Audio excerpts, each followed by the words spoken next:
Bonsoir à tous, bienvenue sur ma chaîne ce soir pour un nouveau Guntubers en direct. Je reçois Bertrand Saint-Germain, docteur en droit, universitaire.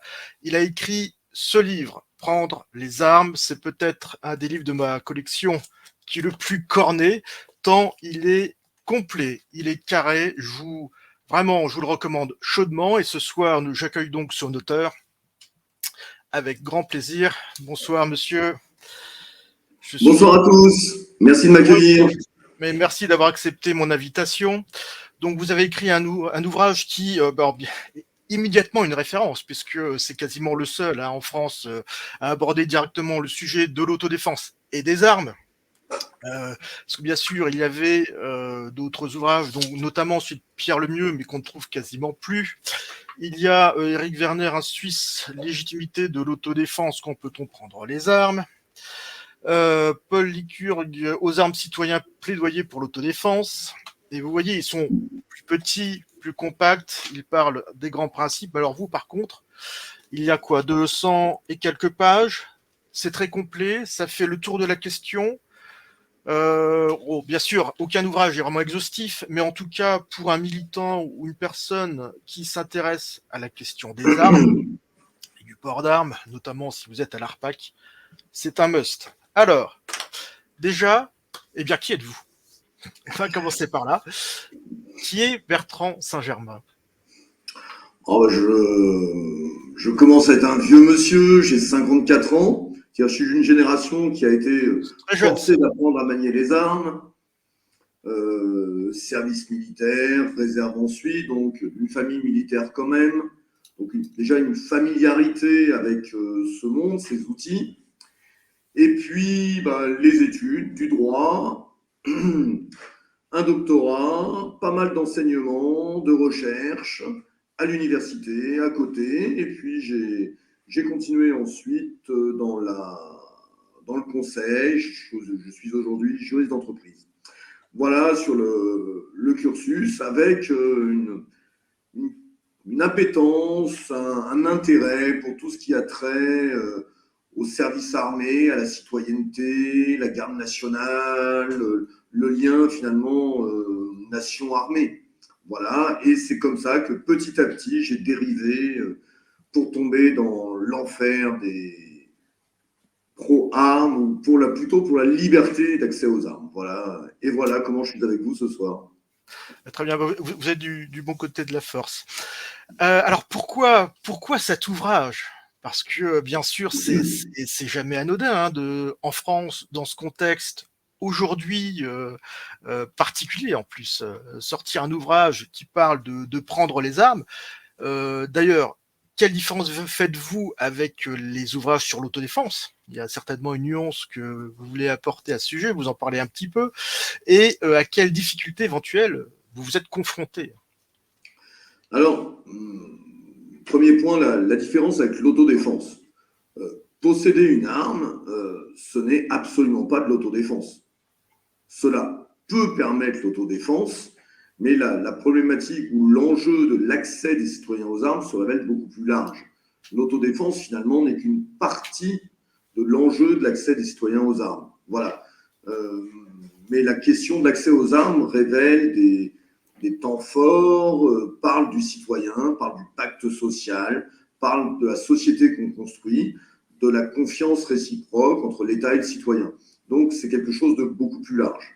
Ça, c'est le premier point. Deuxièmement, comment est-ce que j'en suis arrivé à travailler là-dessus? Eh bien, il y a une dizaine d'années, un de mes étudiants à l'époque, dans le cadre d'un travail de recherche, veut parler de la liberté d'accès aux armes. Bon, je dis bon, pourquoi pas. Je connaissais le deuxième amendement, évidemment. Enfin, je connaissais son existence, plus exactement. Et je lui dis, écoutez, allez-y. On était dans un exercice où, là, c'était les figures libres. Il voulait faire un exposé, le présenter. Allons-y. J'ai lu son travail, et puis c'était pas mal, c'était intéressant. Et puis, quelque chose m'a surpris, c'est que la bibliographie était quand même assez faible. Et alors qu'il évoquait des choses intéressantes, alors j'ai eu la curiosité de chercher. Et c'est à ce moment-là que je me suis rendu compte que côté recherche française, on était mauvais. Voilà. Il y a à ce jour, en tout et pour tout, 3 articles dans toute université française qui évoquent la liberté d'accès aux armes. Du côté de Il y a l'histoire, il me semble. Oui, donc 2 ont une dimension historique. Il y a une thèse également qui a été soutenue, mais uniquement l'an dernier, et qui porte sur des éléments très historiques, de la Grèce jusqu'au monde romain. Et donc, il n'y avait rien. Et j'ai creusé, j'ai trouvé beaucoup de choses. Et je me suis vraiment étonné de ce que personne, rigoureusement personne en France, n'ait travaillé sur ces questions. Parce que même si on n'est pas d'accord avec les doctrines de l'accès aux armes, ou plus spécifiquement sur les modalités de la légitime défense aux États-Unis, on y viendra peut-être, je pense à la doctrine du château, même si on n'est pas d'accord avec ça, il me semble quand même important de savoir sur quoi ça repose, comment c'est construit, quels en sont les contours. Eh bien, aujourd'hui, un étudiant en France qui veut travailler sur cette question n'avait accès à aucune donnée dans aucun ouvrage de droit. Et voilà comment j'ai été amené à développer ça. J'ai intervenu à des colloques sur cette question. Et puis, j'ai réussi à trouver un peu de temps, un éditeur qui a cru aussi dans le projet, et vous avez entre les mains le résultat de cet effort. L'idée était d'être non pas exhaustif, on ne l'est jamais, mais d'envisager quand même l'essentiel des points, des questions soulevées par l'accès aux armes. Voilà comment je me retrouve avec vous ce soir. Et donc, vous commencez par les penseurs et les philosophes, et on se rend compte que depuis toujours, finalement, il y a ce qu'on appelle aujourd'hui des pro-armes, mais on parle bien sûr comme vous le disiez, de citoyenneté, depuis toujours, donc d'accès aux armes. On fait des nuances et des différences entre les contribuables et les citoyens et ce genre de choses. Alors, il y a en fait, j'ai l'impression de Cicéron à Locke, etc., toujours eu finalement une pensée pro-armes, entre guillemets, parmi les grands penseurs, parmi la philosophie, parmi les gens qui s'intéressent aux questions de société et même civilisationnelles. Et vous notez d'ailleurs, vous relevez, parmi ces grands penseurs, finalement, qu'il y a toujours 3 grandes justifications à la détention et à l'accès aux armes. Moi, j'aimerais que vous nous fassiez un petit peu ce panorama déjà des penseurs et puis en fait de ces 3 grandes raisons qui justifient cet accès. Finalement, l'accès aux armes apparaît absolument nécessaire, et encore plus que nécessaire. Il est naturel. La personne doit pouvoir accéder aux armes. Et finalement, cela est naturel, et cela se justifie pour 3 raisons. La première, c'est que finalement, l'homme n'est pas seul, il vit en société. Si on prend la Grèce antique, la liberté individuelle vient de l'appartenance à une cité. On est libre parce qu'on est un citoyen libre d'une cité libre. Or, dans ce monde antique, la disparition de la cité, c'est au mieux la réduction en esclavage et plus probablement la mort pour les hommes. Et ainsi, dès lors que je bénéficie de cette liberté dans la cité, il est absolument normal, naturel, que je puisse posséder des armes pour m'en saisir et défendre la cité. Il y a une dimension de liberté collective. Voilà. Posséder des armes librement, c'est la possibilité de s'en saisir pour la défense de tous. Évidemment, la défense de tous, c'est aussi la défense de soi-même. Et ça, ce serait le deuxième point, c'est la légitime défense individuelle dont on parlait tout à l'heure. Cicéron rappellera que c'est un principe inné de droit naturel, ce n'est pas quelque chose que nous apprenons, dit Cicéron, immédiatement, dès lors qu'on est attaqué, on se défend. Voilà. Et à partir du moment où la possibilité du mal existe, chacun est fondé à pouvoir se défendre. On a les 2 points, la légitime défense collective, protéger la patrie, la cité, et la légitime défense individuelle, l'autodéfense face à l'agression. Et puis, la troisième raison est collective, elle est attachée, là encore, comme la première, à la cité. Il s'agit d'éviter la tyrannie du pouvoir. Montesquieu écrira au XVIIIe siècle, dans l'esprit des lois, c'est une vérité éternelle que tout homme qui a du pouvoir est porté à en abuser. Il va jusqu'à ce qu'il rencontre des limites. Ce que dit Montesquieu, finalement, c'est enfoncer une porte ouverte. On le fait tous, on le sait tous. En voiture, lorsqu'on a un radar automatique indiqué, on fait attention à aller jusqu'à 51, 52, 53, et on ne dépassera pas cette vitesse parce qu'on sait qu'au-delà, la sanction va être immédiate. Donc, on essaye d'aller plus loin jusqu'à ce qu'on rencontre cette limite. C'est vrai aujourd'hui. Montesquieu énonce cette réalité. C'était vrai dans les cités grecques. Et justement, la meilleure limite que peuvent rencontrer les tyrans, c'est d'avoir des citoyens armés, c'est-à-dire des citoyens qui ne s'en laissent pas compter. Voilà, et ça, c'est un point clé qu'on a tendance à oublier au profit de l'autodéfense, parce que dans la société qui est la nôtre aujourd'hui, avec une violence jamais connue, en France en tout cas en métropole, puisque dans d'autres régions de France, il y a beaucoup plus de violence, eh bien, on a tendance donc à oublier cette dimension, mais c'est une dimension fondamentale qui a nourri l'histoire britannique, l'histoire américaine, c'est la résistance à la tyrannie. Avec cette idée que le citoyen armé sera en mesure de contrer la tyrannie du pouvoir. C'est clair chez Aristote, chez Platon. On retrouve ça à l'époque moderne avec Locke, Hobbes, surtout Locke, et l'époque contemporaine. Voilà, c'est donc ces trois raisons. Légitime défense collective, légitime défense individuelle et souci d'éviter la tyrannie. Voilà ces trois raisons. Alors, trois raisons qui, bien entendu, sont traduites différemment par les lois et les gouvernements. Et donc, nous avons connu, nous, en France, une évolution assez certaine, si je puis dire. J'étais intéressé, enfin, je l'avais déjà vu, justement, sous l'Ancien Régime, hein, notamment ce droit de porter les armes sur les chemins. Et je vais... voilà, je vous cite en effet, dès lors que, malgré l'interdiction du souverain, une personne est trouvée avec des armes sur elle, elle porte atteinte au droit du roi législateur, ce qui justifie la compétence des juges royaux sur l'affaire. Finalement, ça n'a pas beaucoup changé, j'ai l'impression. Alors, oui, avec plusieurs réserves tout de même, c'est que si on parle d'administration sous l'Ancien Régime, on est quand même très loin de l'état administratif qui est le nôtre aujourd'hui. Voilà.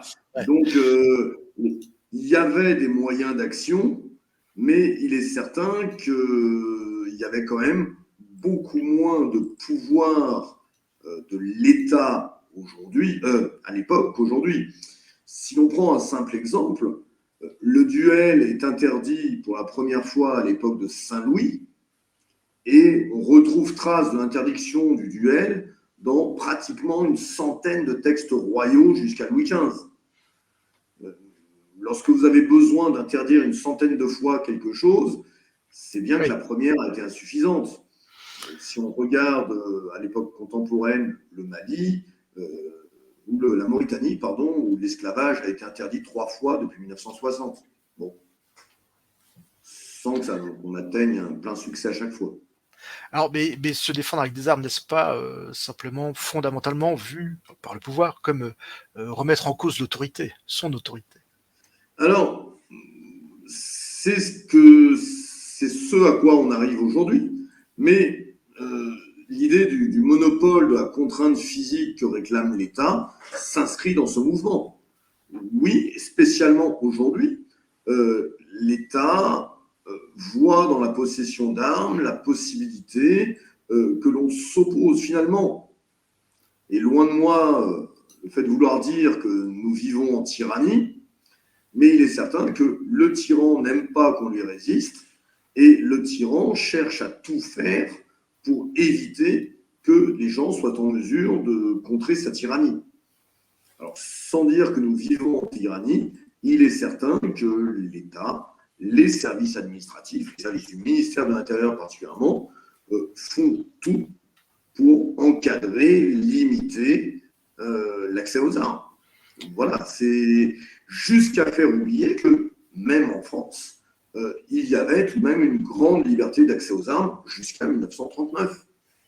Et en l'espace de 80 ans, il n'y a plus aujourd'hui, quasiment plus aujourd'hui, de culture de l'accès aux armes en France. Avec cette idée que dès qu'on parle d'accès aux armes, c'est l'Amérique. Mais il y a une vraie tradition française également en la matière. Et pourtant, on entend souvent que la France est relativement libérale sur la question des armes. Souvent, moi, j'entends même des tireurs et des détenteurs lors de discussions qui me disent qu'on devrait presque se réjouir, je dirais, de l'aumône hein, qu'on nous fait. Mais vous dites donc le contraire, en fait, dans votre ouvrage. Nous ne Alors, sommes absolument pas dans une libéralisation de l'accès aux armes. Donc, oui, en comparaison, le, quelles sont les réglementations à travers le monde? bah, alors, d'abord, effectivement, il faut sans doute bien mieux être tireur sportif ou chasseur en France qu'en Grande-Bretagne, ou au Royaume-Uni, ou en Allemagne. Mais ceci étant dit, il faut quand même voir le cœur de la réglementation. Le cœur de la réglementation dit bien que la possession d'une arme est interdite. Point. Le principe d'interdiction, oui. C'est un C'est principe d'interdiction. interdit sauf si, plutôt que autorisé sauf si. Ben, alors évidemment, on pourrait dire que je fais de l'argutie juridique, je fais du mal aux mouches, mais entre une interdiction assortie de dérogation, ce qui est le cas de la France, ou une autorisation sous condition, ce qui pourrait être plus le cas de la République tchèque, on pourrait dire qu'il y a finalement assez peu de différence dès lors que les conditions de la dérogation pourraient être relativement proches des conditions de l'autorisation, d'un point de vue pratique. La différence, elle est d'abord pratiquement philosophique. C'est est-ce qu'on part d'une interdiction que l'État, dans sa bienveillance, assortie de dérogations. Donc finalement, le citoyen est un être irresponsable et dangereux. Il n'a pas le droit d'avoir des armes. Bien, parfois, bon, survivance du monde rural, du monde d'avant, les gens tirent, bon, pourquoi pas, on peut leur laisser des armes pour la chasse. Bon. Et puis, une approche que l'on trouve en Suisse, en République tchèque, le citoyen a le droit d'avoir des armes. Et il n'a pas à en justifier. Il n'a pas à expliquer pourquoi. Il souhaite avoir une arme, il a une arme.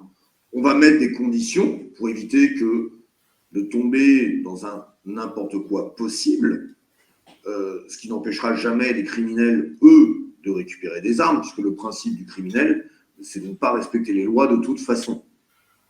Les débats qu'on a aujourd'hui, ils ont déjà été tenus il y a 250 ans, avant la Révolution par Beccaria, et lors des débats parlementaires autour de 1880 en France, tous les arguments contemporains ont été développés. Oui, Donc, oui, oui. Moi, je me souviens même de prêtres sous l'Ancien Régime qui avançaient absolument les mêmes arguments contre et pour. C'est extraordinaire de retrouver finalement, j'ai presque l'impression de me retrouver sur Twitter, donc, avec le voisin fou, etc. C'était incroyable. Et donc, oui, mais le voisin fou, au sens du citoyen, je dirais plutôt malveillant, celui qui veut faire le mal, euh, pourra recourir à des armes. Je ne pense pas que les complices de Mohamed Amra, qui ont organisé son évasion la semaine dernière, aient eu une autorisation de détention en bonne et due forme. Voilà. et donc comment peut-on définir les réglementations à travers le monde? Grosso modo, qu'on ait une idée, parce qu'on a parlé un petit peu de la République tchèque et de la Suisse, mais aussi Israël, les États-Unis.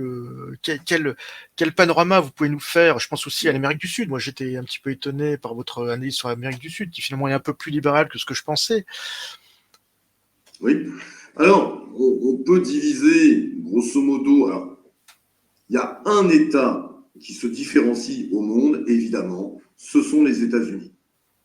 On y viendra peut-être, avec une grande liberté dans l'accès aux armes, j'ajouterais pour ma part peut-être une trop grande liberté, mais qui résulte beaucoup aussi de l'organisation fédérale du système américain. Voilà, avec des difficultés propres au système américain qu'on ne rencontrerait pas dans d'autres États. Une fois qu'on a mis à part les États-Unis, les deux grands modèles, finalement, c'est l'interdiction assortie de dérogation ou l'autorisation sous condition. Voilà. Avec un modèle quand même plus largement répandu qui est celui de l'interdiction assortie de dérogation. Alors, dérogation accordée plus ou moins strictement, mais ce serait le modèle dominant. Et ensuite, un certain nombre d'États minoritaires aujourd'hui qui font, au contraire, le choix d'une liberté reconnue à leurs citoyens, qui assortissent cette liberté du respect d'un certain nombre de conditions physiques, conditions médicales, parfois conditions psychologiques. Je serais beaucoup plus réservé sur les conditions psychologiques, qui peuvent facilement dériver vers des conditions idéologiques, et des conditions de maîtrise technique de l'outil, de répétition du tir, etc., etc. Voilà, c'est les deux grands modèles. Mais il y a quand même un modèle dominant qui est celui d'une interdiction d'accès aux armes assortie de dérogation. Avec, là encore, toujours les mêmes arguments pour justifier l'interdiction. Voilà, ce serait dangereux, il y aurait des tueries. Voilà, on pourra y revenir certainement, je pense, ce soir. Et donc ces dérogations, on en connaît trois grandes, hein, je dirais. Ce n'est pas que réservé à la France. Ce sont le tir, la chasse et la collection, pardon. Voilà, c'est ça. Mais n'est-ce pas là donc les trois grandes raisons qui justifient au final de désarmer les citoyens? Parce que moi j'ai fait une vidéo dessus, c'est-à-dire que j'ai dit que le tir sportif c'est ce qui allait tuer la détention d'armes, parce qu'on n'a pas besoin d'armes aptes à la défense pour faire du tir sportif. On peut faire ça avec de l'air comprimé, du laser, etc. La chasse avec du piégeage, la collection, les armes n'ont pas besoin d'être en état de tir. Donc on peut grignoter comme ça petit à petit, et c'est ce qui se passe en France, nos droits. Et puis on peut aller plus loin. Finalement, pour assurer la sécurité de la détention des armes, il est sans doute beaucoup plus raisonnable de laisser ces armes au stand de tir, où elles pourront bénéficier d'une véritable surveillance, etc., etc. On connaît ce type d'argument. Et donc aujourd'hui, à propos d'arguments, vous parlez aussi des opposants à la détention d'armes par les citoyens. Et moi je note que vous avez trouvé une certaine coordination, hein, si je puis dire, c'est-à-dire un mouvement structuré, vous dites, hein, pour le désarmement des citoyens. Mais alors, sous quelle forme et comment agit-il ce mouvement structuré? Pouvez-vous d'ailleurs nous parler de cette nouvelle manière de faire, c'est-à-dire ça rappellera beaucoup de choses aux détenteurs français, c'est-à-dire le désarmement administratif plutôt que législatif, c'est-à-dire passer par l'administration, hein, ça date déjà juste à la guerre. Ça, c'est un point clé que l'on rencontre dans beaucoup de domaines aujourd'hui, au-delà du seul accès aux armes, c'est le choix de la voie administrative, réglementaire, plutôt que la loi. Parce qu'une loi, figurez-vous, c'est quand même gênant. On en parle un peu. Il y a le Parlement, il peut y avoir la télé, il peut y avoir tel ou tel député. On ne peut pas faire ça discrètement. Pas totalement. Alors que, ma foi, un règlement, ça se fait sur un coin de bureau au ministère. Et une fois que le règlement est pris, il s'applique. Évidemment, les citoyens pourront faire des recours, mais ce sera difficile, ce sera long. C'est compliqué, la justice. C'est déjà compliqué quand on est juriste. Pour le citoyen ordinaire, ça l'est encore plus. Et donc, c'est d'ailleurs ce qui s'est passé sur la législation d'accès aux armes. La loi de fin 1885 qui libéralise l'accès aux armes en France, j'ai un gros doute, 85 ou 86 85. Oui, voilà. La loi Farcy, oui. C'est ça, oui. Eh bien, la loi est adoptée en 1885 et dès 1901-1902, on a les premières récriminations du ministère de l'Intérieur qui trouve que quand même, ça ne va pas, qu'il faudrait encadrer cela un peu plus, qu'il faudrait peut-être disposer des listes de possesseurs d'armes, etc., On a etc. vu comment Et ça on finit a, en Allemagne nazie, c'était intéressant ça. oui, c'est tristement grinçant. Et on va avoir, après la Première Guerre mondiale, il y a une douzaine de projets et de propositions de loi. Alors, projets émanant directement de l'administration et du gouvernement, propositions soutenues par le gouvernement, qui visent toutes, finalement, à limiter la loi de 1885 et à encadrer l'accès aux armes. Simplement, sous la Troisième République, ça se révélait difficile parce que le Parlement était tout de même puissant. Trop peut-être, mais c'est une autre question. Mais dans le cas qui nous rassemble, qui nous intéresse, cette puissance du Parlement, eh bien, forçait le gouvernement à reculer. Et aucune de cette dizaine de tentatives intervenues entre 1919 et 1939, même une douzaine de tentatives, ne parviendra à limiter l'accès aux armes. C'est uniquement à la veille de la guerre qu'on va adopter ce qu'on appelle un décret-loi. Alors, un décret-loi, qu'est-ce que c'est? C'est un décret, traduction, un texte du gouvernement, loi, qui rentre dans le domaine de la loi. C'est-à-dire que, dans la perspective de la guerre, le Parlement avait autorisé, par exception, le gouvernement à prendre des mesures qui, normalement, auraient dû être le fait du Parlement. Voilà. C'est exceptionnel, c'est pour une certaine durée. Eh bien, le gouvernement va immédiatement se saisir de la question. C'est l'un des premiers décrets-lois de Daladier, qui ne porte pas sur l'économie de guerre, qui ne porte pas sur la manière dont il faut augmenter le nombre d'avions, etc., mais qui limite, interdit la possession d'armes. Et on a une sorte d'effet de cliquet, on ne reviendra jamais en arrière, jusqu'à présent. Jusqu'à présent, on a de l'espoir. J'essaie d'être optimiste. Et oui. Et donc, d'un point de vue international, vous avez remarqué donc cette coordination des entières. Est-ce que vous pouvez nous évoquer un petit peu ce que vous avez trouvé de ce côté? Au niveau des institutions internationales, vous voulez dire? Oui. Eh bien, il y a effectivement tout un mouvement qui s'auto-alimente des opposants à l'accès aux armes. Voilà, c'est de manière générale, c'est ce que l'on retrouve où finalement les institutions internationales vont œuvrer au nom de la lutte contre la criminalité, au nom de la lutte pour contre le surarmement, finalement, en prenant tout un tas de mesures qui auront toutes pour effet de limiter l'accès aux armes. Alors, et comme vous dites, c'est vrai qu'ils s'auto-alimentent beaucoup. J'ai remarqué aussi. On a généralement beaucoup de mal à savoir d'où viennent leurs études, leurs sources, etc. Mais ils sont très très sûrs d'eux, en tout cas. Oui, lorsqu'il y a eu les premiers grands textes internationaux sur la question, tous les experts qui ont été contactés, consultés par l'ONU, eh bien, étaient des organisations contre l'accès aux armes. Voilà. Et puis, il y a une manière de présenter les choses. Par exemple, on va vous expliquer qu'aux États-Unis, on a 40 000 morts par an dues aux armes. C'est en oubliant que les trois quarts de ce chiffre correspondent à des suicides. C'est sans doute malheureux, mais ça n'a rien à voir avec une violence armée. Et donc ici, on a tout un lobbying qui met en avant un chiffre important, même si les États-Unis ne sont pas le pays au monde où il y a le plus de suicides en pourcentage. Et c'est vrai que ce chiffre, vu l'ampleur de la population, surprend, choque. Et donc, et juste après, on rappelle qu'il y a une liberté d'accès aux armes.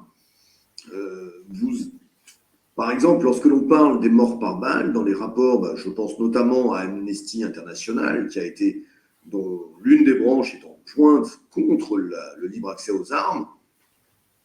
Dans un rapport de 30 pages, vous allez trouver 60 mentions des États-Unis. Très bien. Et une mention de l'Amérique du Sud. alors que l'Amérique du Sud est la région du monde où il y a le plus de morts par arme à feu. On en parle encore récemment pour le Mexique, mais ça ne fait pas la une de la presse. L'Amérique du Sud n'est pas intéressante. Alors, Voilà. comment résister donc à selon vous, à cette volonté de désarmement? Alors, très souvent, moi, j'ai des militants qui me parlent de faire inscrire ce droit aux armes dans la Constitution. Mais j'ai des juristes, de vos collègues, qui me disent tous que c'est une très mauvaise idée, puisque la façon dont il est constitué, donc le Conseil constitutionnel, en fait, ça se retournerait de facto contre nous. Et voilà, donc vous évoquez vous aussi le manque d'une culture sociale concernant la détention d'armes. Donc, quelles sont, vos pistes que vous pouvez donner aux militants et aux personnes attachées à cette liberté?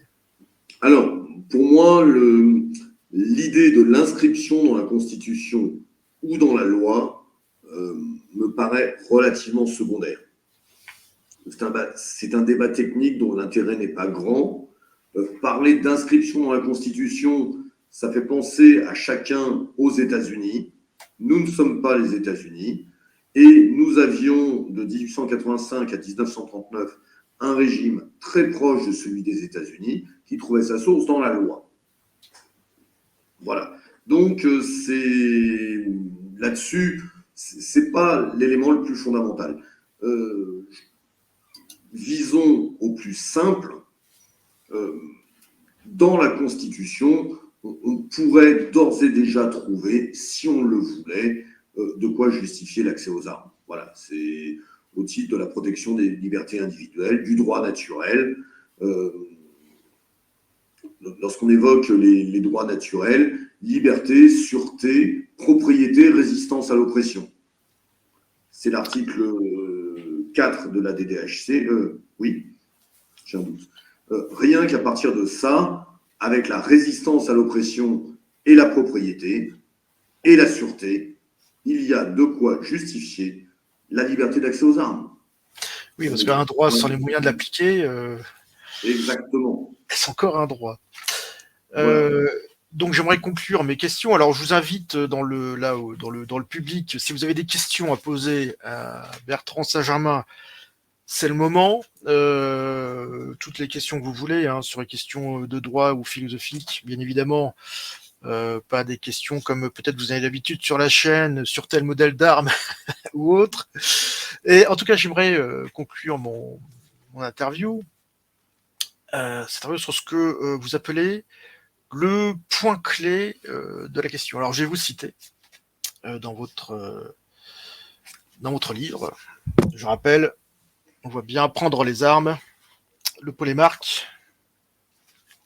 Voilà. Je vous cite. Une vraie différence entre les pays étudiés réside dans le point de savoir si la législation reconnaît ou pas la légitimité de la demande d'un particulier d'accéder aux armes pour assurer lui-même sa défense, tout spécialement à son domicile. Il s'agit sans doute là du point clé de la réflexion et des enjeux sur l'accès des particuliers aux armes. Pouvez-vous nous expliquer ce point clé et pourquoi il est? Je vous demanderai votre mot de la fin. Bien. La chose paraît assez simple, c'est que au-delà de tous les éléments philosophiques, c'est est-ce que oui ou non, on me reconnaît la possibilité de me défendre? Alors, évidemment, il n'y a pas que les armes pour se défendre. Celles-ci ont pourtant un effet dissuasif certain. Et si une personne estime qu'à son domicile, chez elle, eh bien, elle a besoin de posséder une arme, eh bien, ce n'est pas à l'État de chercher à savoir pourquoi. Si une personne est assez majeure pour avoir le droit de vote, pour décider qui sont les gouvernants, elle est également assez mature pour diriger sa vie, et cela inclut le fait de posséder une arme, si on le souhaite. Parce que si demain, cette liberté est reconnue, il y aura beaucoup de gens qui n'utiliseront pas d'armes, qui n'en auront pas, parce qu'ils n'en auront pas envie, parce qu'ils n'en auront pas le besoin, mais qu'au moins ceux qui le veulent puissent le faire. On sait d'ores et déjà que dans un certain nombre de régions de France, la nuit, notamment, voire le jour aussi, on est seul. Dans un département comme la Meuse, je prends la Meuse à dessein, le 55, si vous le regardez sur la carte, c'est un département qui est extrêmement allongé du nord au sud. La nuit, dans les zones rurales, il y a 3 patrouilles de gendarmerie sur le département. C'est-à-dire que lorsque vous appelez le central gendarmerie, selon l'endroit où se trouve la patrouille, eh bien, il y en a pour 5 minutes jusqu'à 1h, 1h10 pour que la personne arrive, que la patrouille arrive. Et pendant 1h10, vous êtes seul, confronté à des prédateurs. Alors, on peut parfois se cacher, mais pas toujours. D'autant qu'il ne faut pas oublier cet élément important au-delà de l'accès aux armes, mais du combat pour la vie, de la guerre, du conflit, c'est que entre l'attaquant et le défenseur, c'est presque toujours l'attaquant qui gagne, parce que l'attaquant sait où il va attaquer, quand il va attaquer et comment il va attaquer. Et il bénéficie de la surprise. Alors, entre un prédateur armé qui sait ce qu'il veut et une cible qui ne s'y attend pas, eh bien, mon Dieu, je préfère être interrogé par un juge pour avoir fait un mauvais usage de mes armes que de devoir regarder du haut du ciel la marche blanche en mon honneur. Voilà. Bien, je vous remercie beaucoup. Alors, il y a des questions dans le chat, je vais vous les poser. J'en profite pour rappeler que votre livre s'appelle Prendre les armes. Je vous, hop, voilà, le polémarque. Je vous le recommande chaudement. Il fait le tour de la question, il parle des penseurs, des législations à travers le monde et à travers le temps. Il aborde aussi, on l'a pas fait ce soir, mais la question des fusillades aujourd'hui, qui généralement voilà, un des grands thèmes des anti-armes, peut-être qu'on en parlera via les questions. Et donc, je commence avec la première question de Brian. Les associations de protection, je la raffiche, des tireurs sont-elles, selon vous, suffisamment capées, compétentes pour les défendre? Alors, si vous êtes capé, compétent, que vous voulez les rejoindre, n'hésitez pas.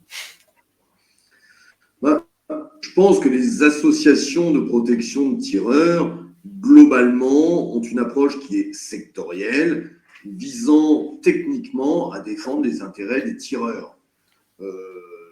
Les plus importantes d'entre elles disposent des compétences, c'est évident, mais par leur objet même, je dirais, elles sont en quelque sorte auto-limitées.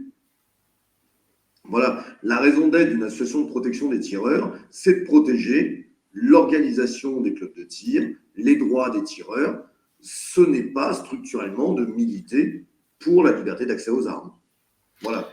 Il y a l'ARPAC, mais c'est vrai que nous n'avons pas une branche, enfin l'ARPAC n'est pas une branche, disons, de juristes. C'est avant tout du militantisme déjà. On commence par la base parce que si on n'a pas une large base, il est difficile d'avoir les compétences qui viennent avec.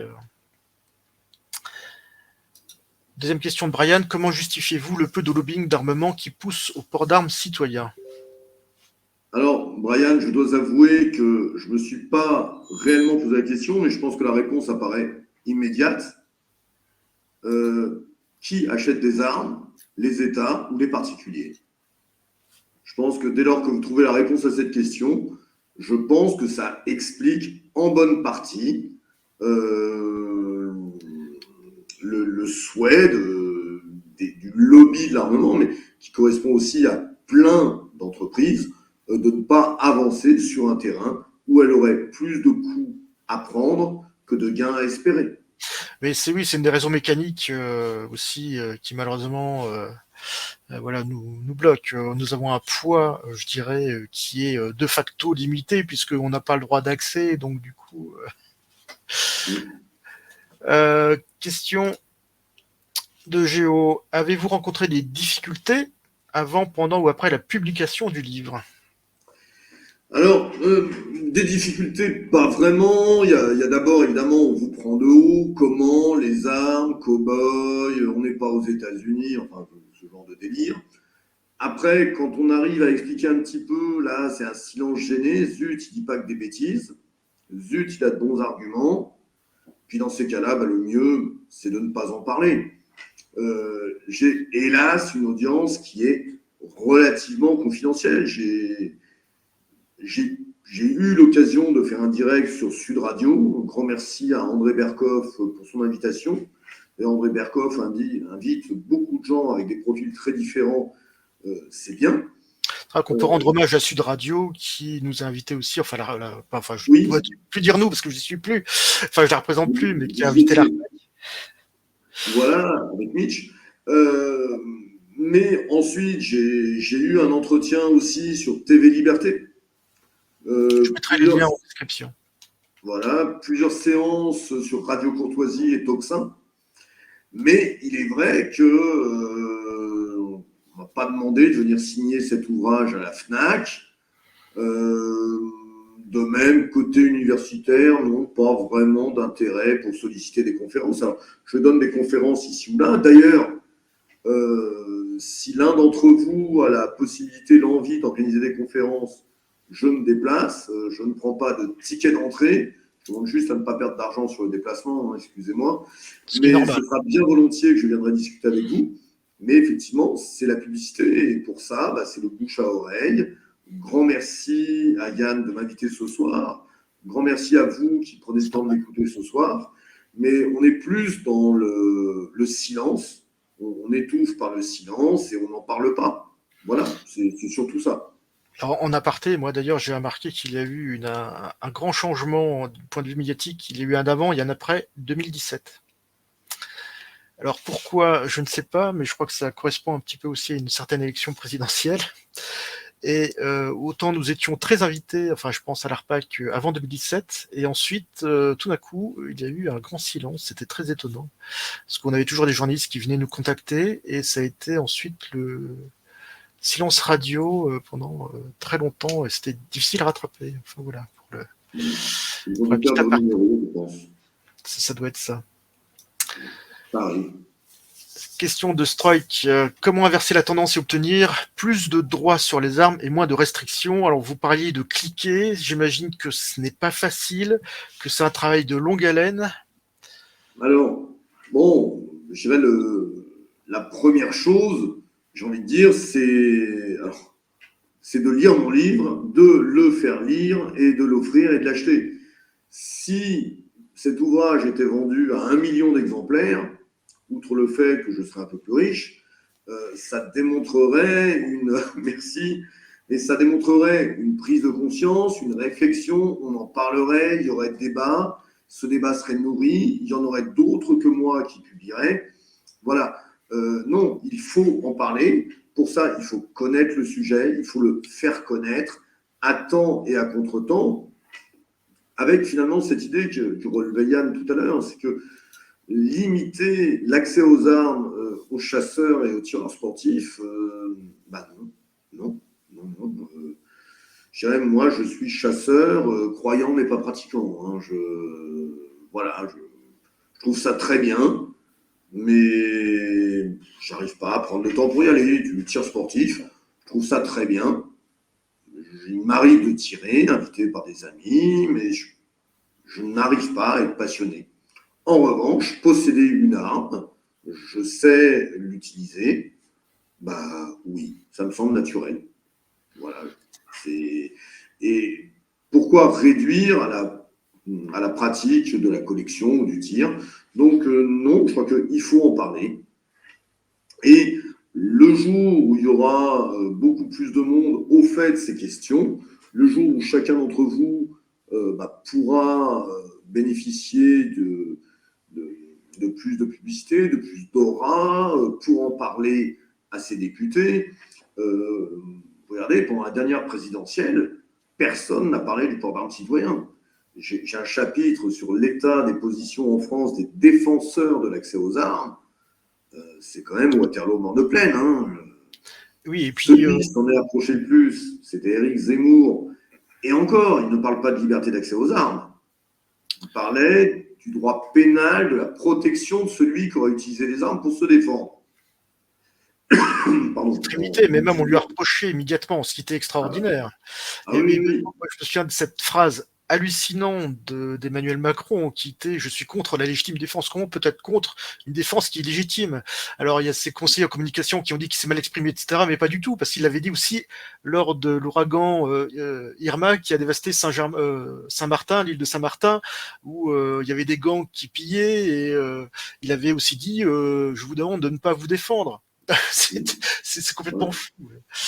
Enfin Vous bref. avez remarqué quand même qu'en Nouvelle-Calédonie, ce réflexe naturel est quand même assez vite réapparu chez les gens. Oui, ouais, la nécessité. Hein. La nécessité, donc, ne devrait-on pas revoir la loi sur la légitime défense, puisqu'elle est liée aux armes? Alors, on pense bien sûr au 122.5, 122.6, etc. du Code pénal. Je rappelle qu'il faut qu'elle soit immédiate, qu'elle soit nécessaire, et qu'elle soit proportionnée Proportionnel. à l'attaque. Alors ça, bien sûr, on peut l'interpréter de bien des manières, parfois très mal, hein, parce qu'on sait bien qu'un couteau est tout à fait mortel et que si on a une arme à feu pour s'en défendre, évidemment, c'est légitime. Mais il y a des gens qui n'arrivent pas forcément à le comprendre. Enfin voilà, donc comment est-ce que vous pensez que c'est là une piste? Parce que moi, je me souviens aussi qu'il y a des gens qui m'ont dit qu'ils vont essayer proposer lors des élections à la droite d'enlever pour euh, la défense qui serait légitime, comment on appelle ça, la présomption de légitime défense lorsque c'est la nuit, juste d'enlever la nuit, et ben rien que ça, déjà, ça pose un problème, alors qu'il y a infraction dans le domicile. Effectivement, libéraliser les conditions de la légitime défense, c'est ce qui avait été proposé par Éric Zemmour pour la dernière présidentielle, c'est se rapprocher du système suisse. Mais n'oublions pas que la présomption de légitime défense n'est qu'une présomption. C'est-à-dire que le juge pourra l'écarter au regard des circonstances. Quelque chose qui serait beaucoup plus intéressant, qui vient d'Europe, mais que l'on retrouve aux États-Unis, c'est ce qu'on appelle aux États-Unis la doctrine du château, alors qui n'est pas enseignée en France. Il n'y a pas un livre de droit pénal en France qui ait une ligne sur la doctrine du château. Ce qui est Voilà. extraordinaire, parce que c'est quand même un des fondements du droit et de la légitime défense. Je veux dire, enfin, tout le monde en Ouais, parle, sauf les juristes français. C'est extraordinaire. exactement. Donc, il y a une dimension historique qui est au cœur de la Révolution britannique tout au long du XVIIe siècle, qui traverse l'Atlantique pour aller là-bas, qui nous dit qu'un Anglais, un Englishman, est chez lui dans son château. Et c'est une doctrine jurisprudentielle qui s'applique dans tous les États des États-Unis et qui a pour conséquence que dès lors que vous êtes chez vous, eh bien, si quelqu'un rentre ou cherche à rentrer sans votre autorisation, vous êtes fondé à tirer. Point. Voilà. Selon les États, les contours de ce qu'on appelle le domicile varient. C'est-à-dire, tantôt c'est la propriété, tantôt c'est la maison, voire simplement la chambre. C'est parfois également le véhicule, voire le lieu de travail. Mais l'effet de la doctrine du château est très net. Vous êtes chez vous, quelqu'un cherche à y rentrer sans y avoir été invité, vous tirez, eh bien, si vous le blessez, vous le rendez handicapé ou le tuez, il n'y a aucune conséquence pénale ou civile contre vous. Point. Ce qui C'est est logique. voilà. Mais avant qu'on ait la doctrine du château en France, il va quand même falloir un petit peu de temps. Hein. Il va falloir militer et acheter les livres. D'ailleurs, avez-vous Ça ne suffira peut-être pas. aussi un site à recommander pour acheter ce livre, votre livre? Alors, je l'ai mis dans le chat. Je le remets. Vous pouvez le trouver directement sur Direct Livre, qui est le diffuseur. Je ne suis pas certain que l'ouvrage soit disponible chez Amazon. Je crois que mon éditeur préfère utiliser des sociétés françaises plutôt que des multinationales de la distribution, même si c'est très pratique. Question de Harold. Bonsoir. Si le port d'armes était autorisé, quelles pourraient être les règles d'engagement? Je pense qu'elles pourraient être relativement similaire à déjà ce qui existe pour les forces de l'ordre. Bah, je dirais les règles d'engagement dépendent bien évidemment il y a quand même des circonstances. Si on prend la légitime défense dite privilégiée en France, est-ce qu'on est de nuit, est-ce qu'on est de jour, puisque aux États-Unis, vous avez une autre règle de droit pénal, la Stand Your Ground Law, qui concrètement, alors elle s'applique dans les 2 tiers des États américains, qui a pour effet de dire que vous pouvez tirer dès lors que vous vous estimez menacé. Voilà. Effectivement, on mesure ce que ça veut dire. C'est quand même assez fort, très éloigné de nos habitudes françaises. Mais donc les règles d'engagement, je dirais, pour revenir à quelque chose de français, ce serait sans doute quelque chose de proportionné. Mais proportionné, ça ne veut pas dire, d'ailleurs, proportionné, ça ne veut pas dire nécessairement qu'on n'a pas le droit de riposter avec une arme à feu contre un couteau. Il y a des cas où la légitime défense a été reconnue, nonobstant la distorsion de moyens. Ça dépend vraiment de l'ensemble des circonstances. C'est bon à savoir. Justement, j'ai une question oui. subsidiaire, si je puis dire. Et savez-vous la peine maximum qu'un tireur en légitime défense a pris après jugement? Est-ce que connaîtriez-vous cette réponse? Je dirais, si on parle de peine maximum, c'est bien qu'il n'était pas en légitime défense, ou en tout cas que la légitime défense n'a pas été reconnue. Donc non, je ne me suis pas livré dans mon ouvrage, parce que ce n'était pas l'objet, à une étude exhaustive de la jurisprudence pour savoir comment telle personne a été jugée.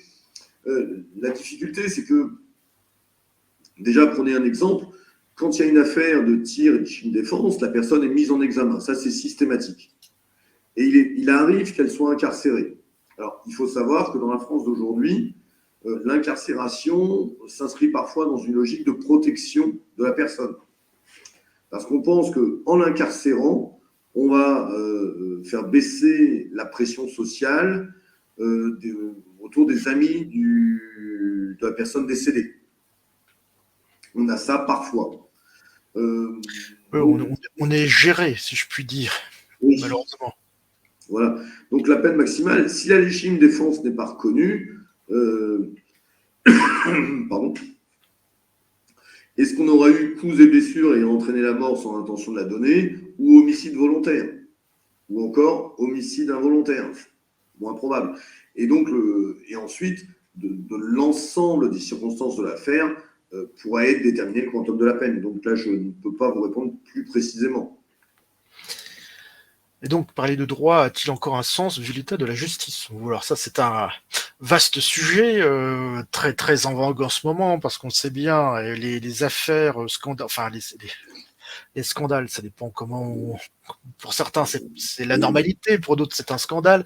Enfin, ce sont des scandales sur les peines encourues. Bon. Je pourrais vous dire en plaisantant que je mène actuellement quelques discussions avec les tribunaux, donc je préfère ne pas répondre. Si, je pourrais quand même vous répondre en vous expliquant quand même que depuis le Moyen-Âge, on explique qu'il vaut mieux un mauvais arrangement qu'un bon procès. Donc, même à l'époque où les juges étaient peut-être moins idéologisés qu'aujourd'hui, c'était compliqué. Donc aujourd'hui, il ne faut pas se leurrer, en France, vous avez depuis 30 ans, aux élections professionnelles de la justice, entre 25 et 35% des suffrages qui vont vers le syndicat de la magistrature. Voilà. Il est un syndicat qui se réclame ouvertement de théorie d'extrême gauche. Partant de là, quand vous êtes jugé, il y a une chance sur 3 que votre juge ait cette affinité culturelle. On ne va peut-être pas dire toujours idéologique, parce qu'il y a aussi des réflexes professionnels, corporatifs, etc. Mais ce n'est pas complètement neutre de voter pour le syndicat de la magistrature. Et un juge sur 3 en est proche. Voilà. C'est dit. Alors, une question pour moi, le projet commun du port d'armes citoyen proposé par l'ARPAC et l'ENIT a-t-il été diffusé à des politiques ou autres pour faire avancer les choses? Non, mais ça sera certainement fait via une plaquette. Je pense que l'ARPAC vous tiendra au courant de ce côté-là. Oui, les politiques sont très méfiants et ne veulent prendre pour l'essentiel aucun risque. et surtout ne pas être assimilé à celui d'un tueur fou américain. Parce qu'évidemment, on n'en a pas parlé, ça viendra peut-être un peu plus tard dans la question, mais dès lors Mais, qu'on parle d'accès aux armes, c'est le tueur fou américain. Voilà, mais alors, parlons-en maintenant de ce fameux tueur fou américain. C'est peut-être le moment, puisque vous concluez votre ouvrage sur cette question, sur les fusillades qu'on appelle de masse. Alors, en plus, qu'est-ce qu'une fusillade de masse? Alors, vous notez qu'il y a plusieurs définitions, sans que ce soit le Congrès, la presse, tel État, tel comment le, le ministère de la justice. voilà, et même de la santé, dont j'oublie toujours le nom, etc. Oui. Voilà, donc ça va de trois blessés à 4 morts, grosso modo, selon voilà, où on compte ou on ne compte pas le tireur. Voilà, ça c'est très vague. Moi, je me souviens de, de, d'études comme ça, un petit peu bidouillées, où on recensait dans les fusillades des suicides, des guerres de ghetto, enfin tout n'importe quoi. Et donc du coup, on n'arrive pas à s'en sortir. Est-ce que vous pouvez nous clarifier un petit peu la situation de ces fusillades aux États-Unis?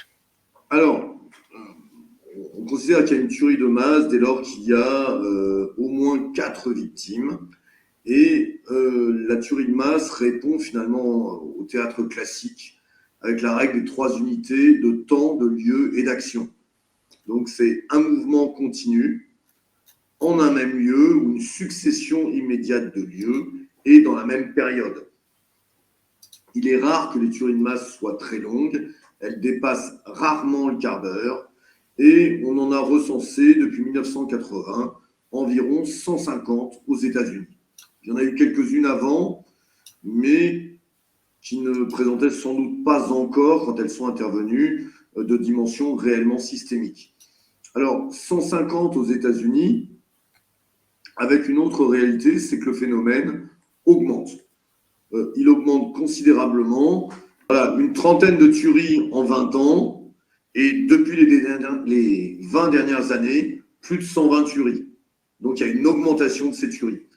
Mais donc, il y a une dimension médiatique attachée aux circonstances, à la modernité, qui est assez présente.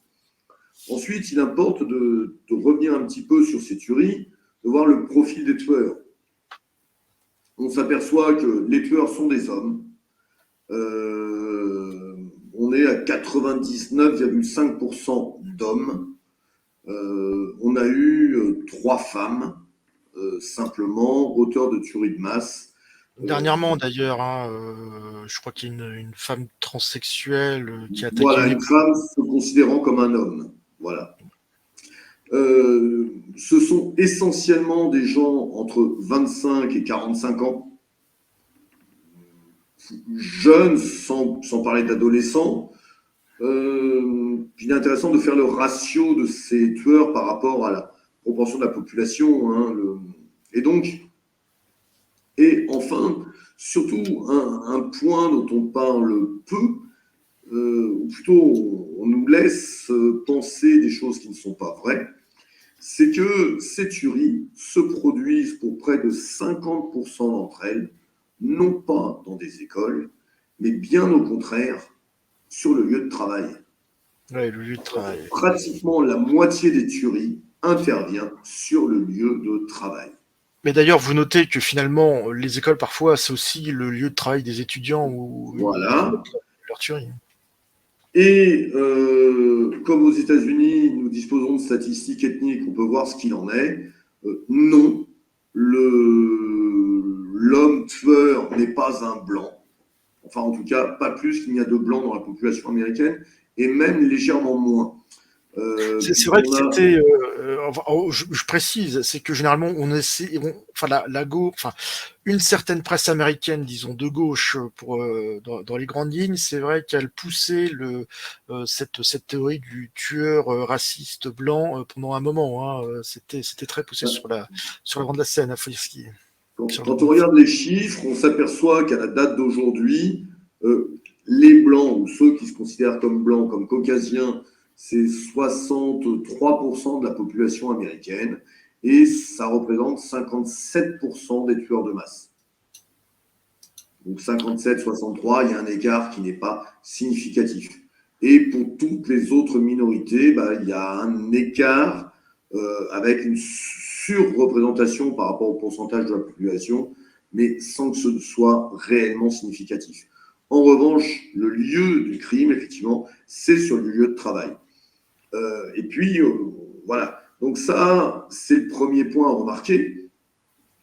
Un autre point, c'est que l'endroit où il y a le plus de tueries de masse, c'est précisément dans les États dont la législation anti-armes est la plus stricte. Ce qui est le plus révélateur, c'est la Californie. Sur les 150 tueries, vous en avez eu Je trouve que c'est fin. Oui, plus de 25 qui se sont produits en Californie. C'est pratiquement un cinquième des tueries qui ont eu lieu en Californie, où ne vit que 12% de la population. Alors même que la Californie est un des États le plus résolument anti-armes. Et ce Ouais, il qu'on me peut semble. ajouter, j'ajouterai encore que les États les moins peuplés ne connaissent pas de tuerie de masse. Les 10 États les moins peuplés des États-Unis n'ont jamais connu, à ce jour, ça pourra arriver demain ou c'est peut-être en train de se produire en ce moment, mais ces des États les moins peuplés n'ont pas connu de tuerie de masse. Et Donc enfin, dernière caractéristique des auteurs, gros problème psychiatrique pour plus des 2 tiers d'entre eux. Ça veut dire qu'on pouvait s'en douter au regard de leurs actes. Gros problème psychiatrique et addiction aux stupéfiants qui dépasse les 90%.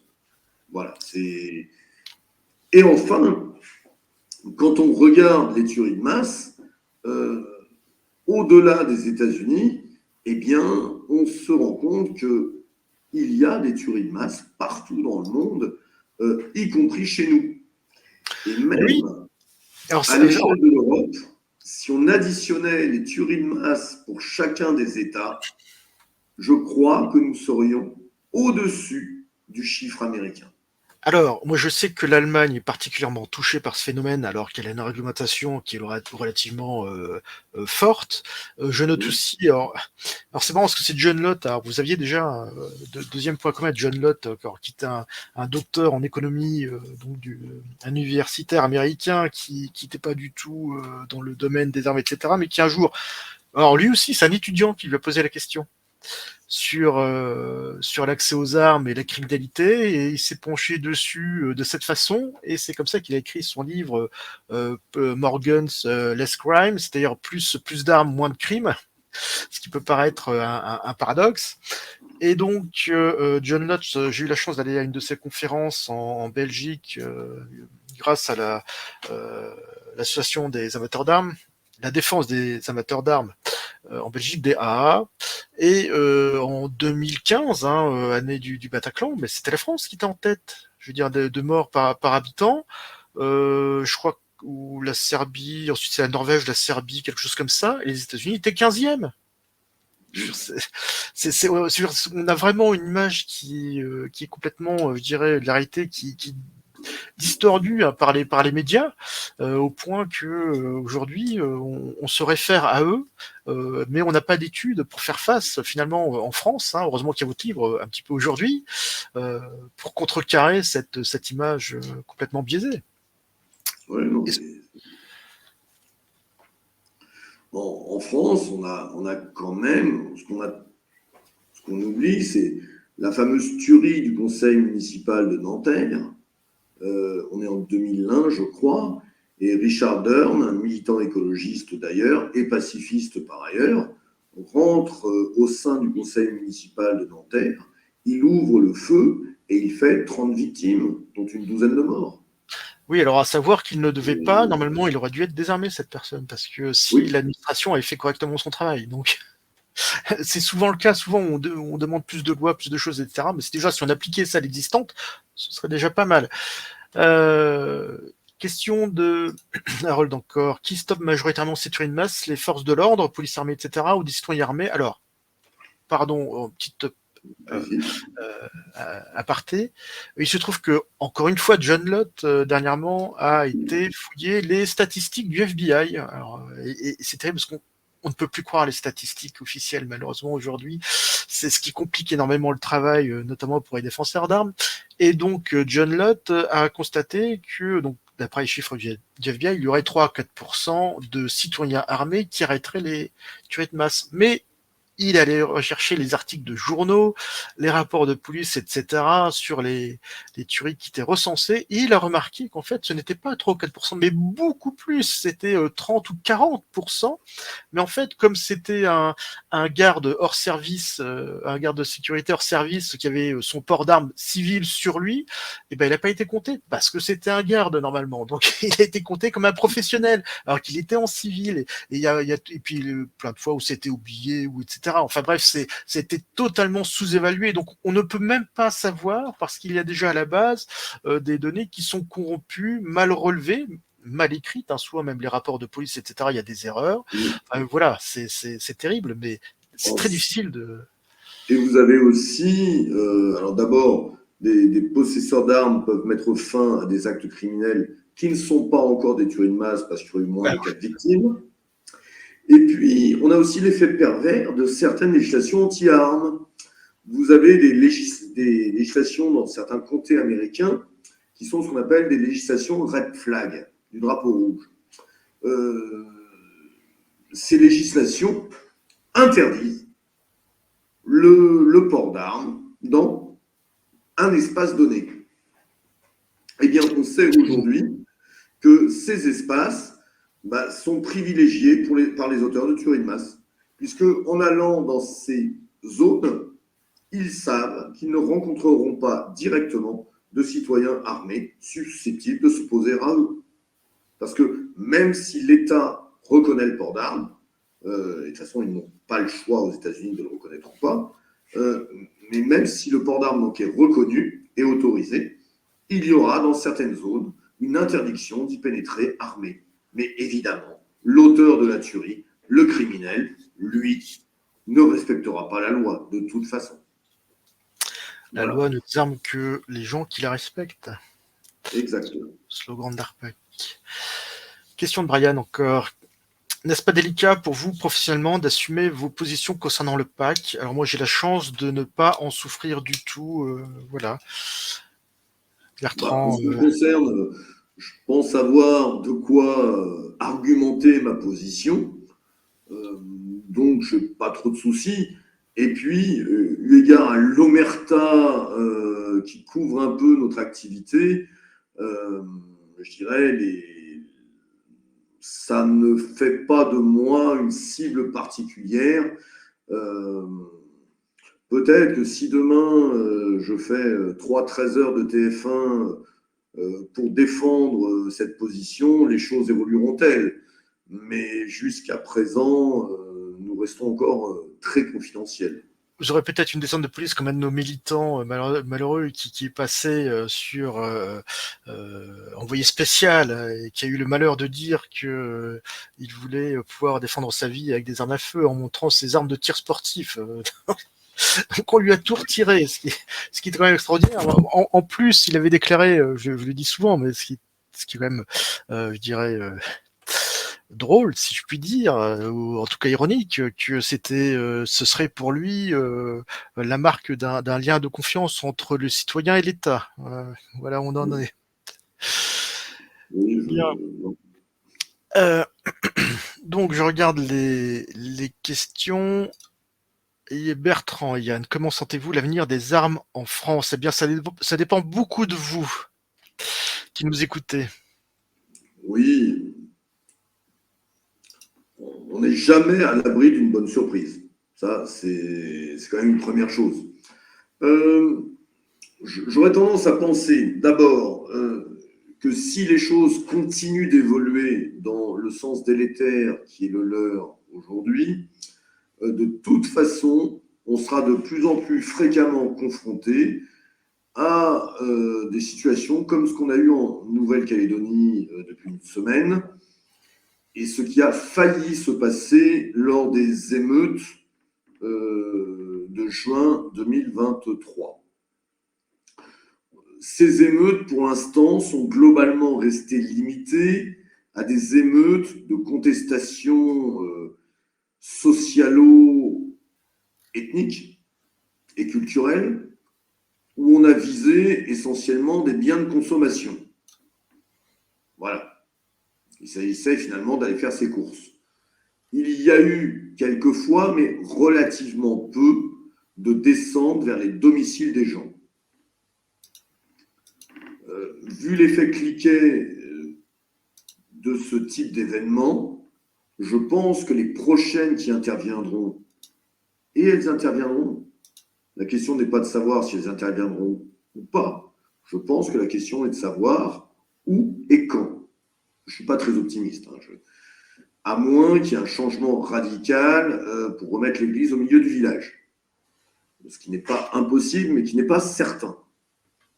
Donc, je pense que les prochaines émeutes iront beaucoup plus se servir chez les individus directement. Et je pense que là, un certain nombre de gens retrouveront des choses, déclarées ou pas, mais qui pourraient leur permettre de repousser les assaillants. Voilà. Ma préférence serait quand même une réglementation propre plutôt qu'une légitime défense diffuse et disproportionnée dans une situation de chaos et de guerre civile. Oui, je suis assez d'accord. Moi, je dis souvent aux militants, quand ils me demandent si je pense que le port d'armes sera rétabli, je leur dis oui, mais j'ai peur que ce soit à cause de très mauvaises raisons. C'est-à-dire que ce soit provoqué par une catastrophe, alors qu'on aurait pu anticiper un petit peu et faire quelque chose d'assez propre pour les gens, mais non, à mon avis, ça se passera malheureusement peut-être pas comme ça. Mais en tout cas, une chose est sûre, c'est que si on ne milite pas, on ne le fera pas pour vous. Il faut vraiment que chacun prenne sa part, fasse son effort et achète prendre les armes. Et l'offre, offrez-le par exemple aux gens, aux juristes, aux gens de l'administration, aux politiques, à vos amis, faites-les évoluer parce que parfois les gens ont juste besoin d'une base d'arguments parce qu'ils n'ont que la télé, que les médias qui les abreuvent de bêtises. Et donc là, vous pouvez nourrir d'une façon et autre. même aux gens des forces de l'ordre qui méconnaissent très souvent l'histoire de cette question. De toute façon, on n'en parle pas, donc c'est simple. Alors je crois que c'est Voilà. Cicéron qui dit, enfin, il me semble, qui disait que, enfin, qui expliquait que la personne qui s'occupe de la sécurité de la cité, c'est un citoyen comme un autre, juste qu'on le paye parce que pendant ce temps-là, on peut faire autre chose. Voilà, il n'est pas là pour défendre le gouvernement, il est là pour défendre le peuple et faire ce que nous ne pouvons pas faire tout le temps. On peut pas défendre notre foyer, donc pendant qu'on va travailler. Alors, il faut que quelqu'un s'en occupe.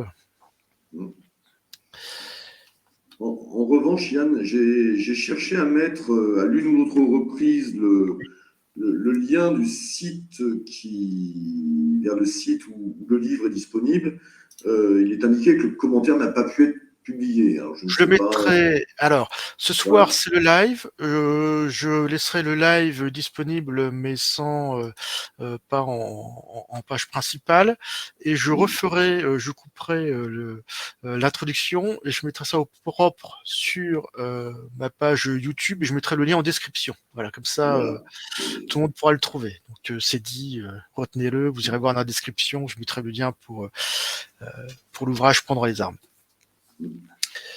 J'ai eu ce matin un commentaire d'un policier municipal en parlant anonymement de la sécurité. La guerre va arriver, me dit-il. Ah, une guerre se fait pas désarmer, mais de quelle guerre on parle?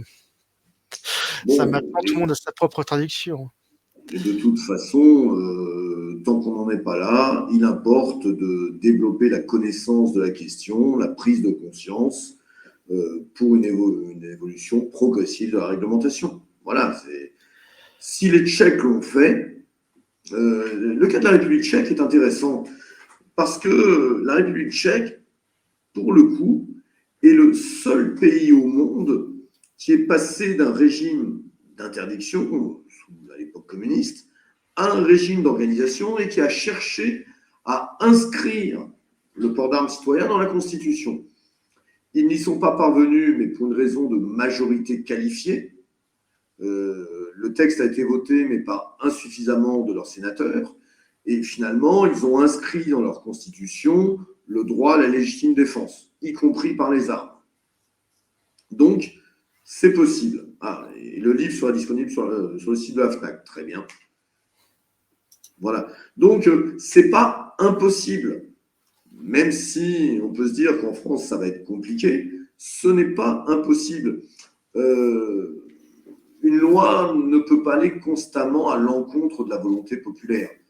Et du Il bon y a sens. des lois qui sont un peu en avance sur la volonté du peuple, où les dirigeants imposent leur volonté, c'est vrai, mais on ne peut pas contredire perpétuellement et aller contre perpétuellement le vœu du peuple. Si aujourd'hui il y avait un mouvement massif en ce sens, il y aurait forcément des évolutions réglementaires et législatives qui assoupliraient le régime. Voilà. Alors, participer, voilà, à la réinformation d'une façon massive, avec prendre les armes. Bertrand Saint-Germain, merci beaucoup d'avoir accepté mon invitation. Oui, et comme je suis prêt à accepter toutes celles des auditeurs, faire connaissance et puis parler, évoquer la question, répondre aux interrogations. Voilà, c'est aussi mon métier, c'est aussi pour ça que je le fais. Voilà. Donc, je vous dis à bientôt. Bertrand, merci beaucoup. Je vous remercie d'avoir participé à ce chat et n'oubliez pas, voilà, vous participez, vous militez pour la détention d'armes et le droit au port d'armes grâce à ce livre très bien écrit, très bien fait. Vous y trouverez tout ce qu'il faut pour convaincre les gens et poser les jalons d'un changement futur qui est indispensable. Merci Bertrand. Yann, merci beaucoup de votre invitation. C'était très chouette.